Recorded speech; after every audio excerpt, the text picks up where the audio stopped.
Hi, I'm Emily Taylor from Collage Quilter. This is going to be a tutorial about quilting a collage, and to demonstrate I'm going to show you on my new pattern, which is called Lizzie's Garden, named after my sister. So this is an edge-to-edge foundation panel collage, and what that means is I have collaged from edge to edge. Pretty easy, right? So when I do this, my preferred adhesive is light Steam 2. And the reason that that's important is because it affects the quilting. So this is stiffer than a traditional quilt because of the adhesive. And the trick with this adhesive is to ensure that when you're done with the entire collage that you press and steam it with a really hot iron. And steam it on both sides. So I laid this just a minute ago, I laid this down on my ironing board and I steamed this side and I steamed the reverse side. So that helps the temporary adhesive layers in this product, the Steam product, to dissipate, and it will make it much easier to quilt. So here are kind of the steps for getting started. So I've done the pressing. Now I've made my quilt sandwich, and you can see the quilt sandwich, the batting and the backing are a little bit bigger on all sides by a couple, I don't know, and 2 to 3 inches larger on all sides.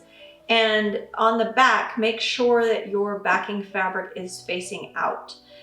Also be aware of the direction. So this is directional fabric. I want it to be going the same direction as my quilt top.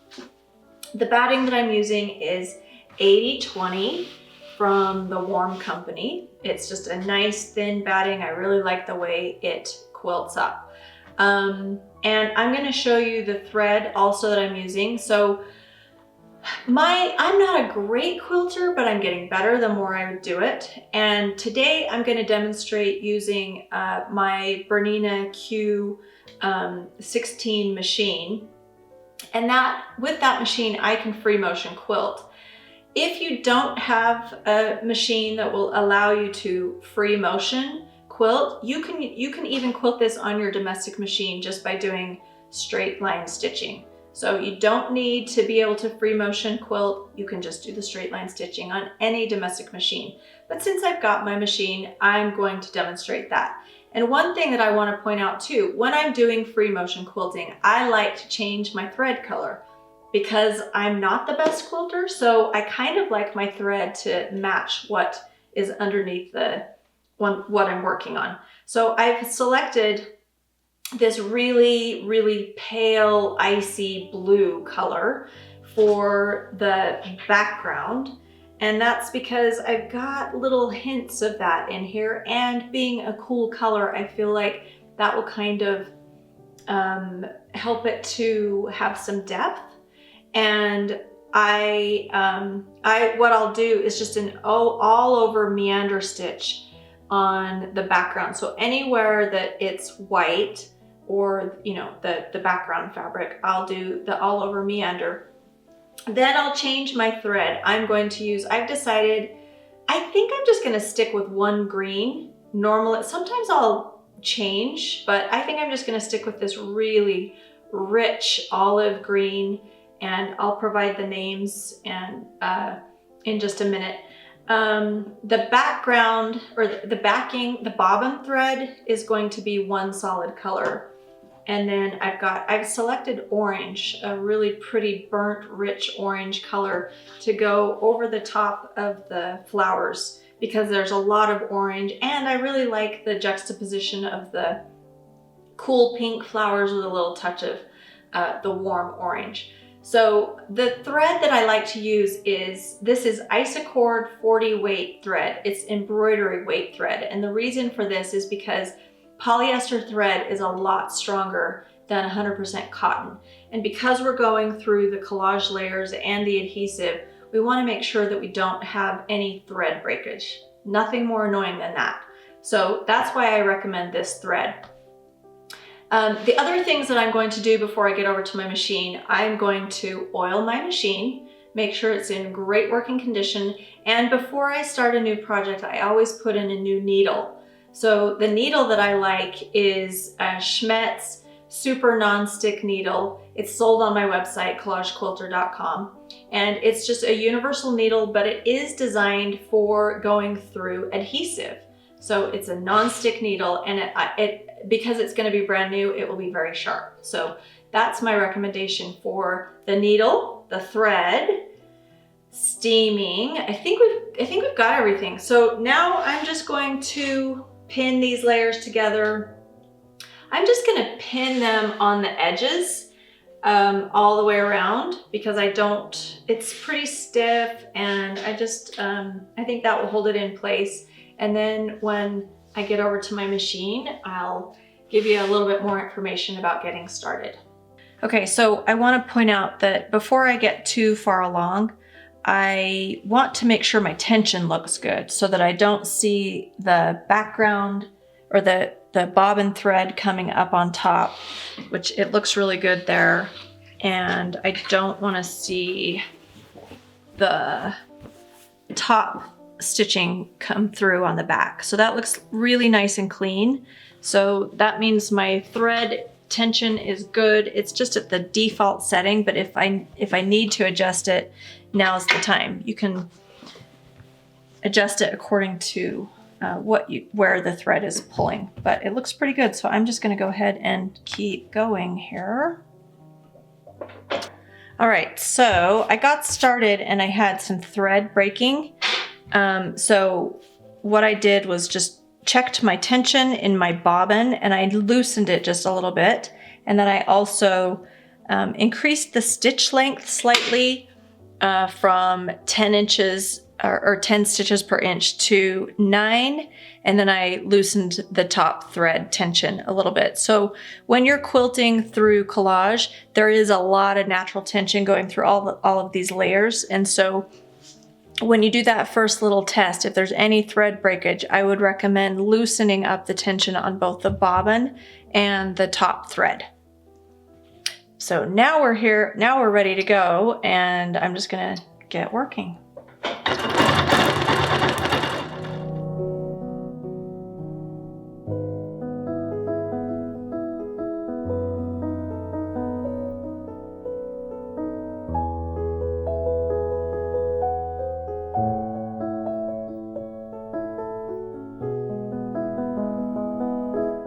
All right, so I also want to point out that when you're quilting like this, not on a traditional long arm where you're rolling it.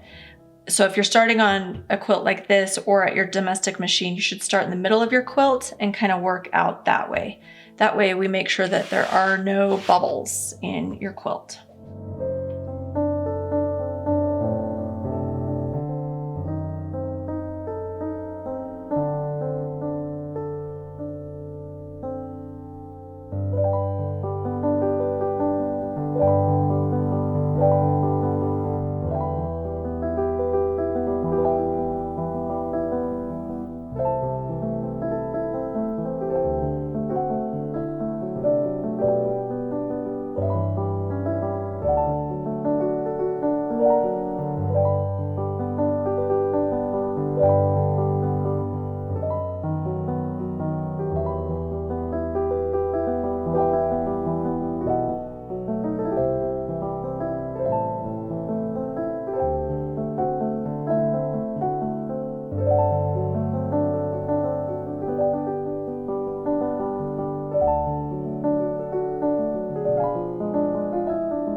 Okay, I hope this video has been helpful for you. Here is the finished project. Well, almost. Now, all I have to do is trim this off, square it up, put a binding on, and then it's ready to hang on my wall. So let me know if you have any questions. You can ask questions in the comments of this video, or you can always email me at emily@collagequilter.com. Thank you so much for watching. Please subscribe for more great videos like this one.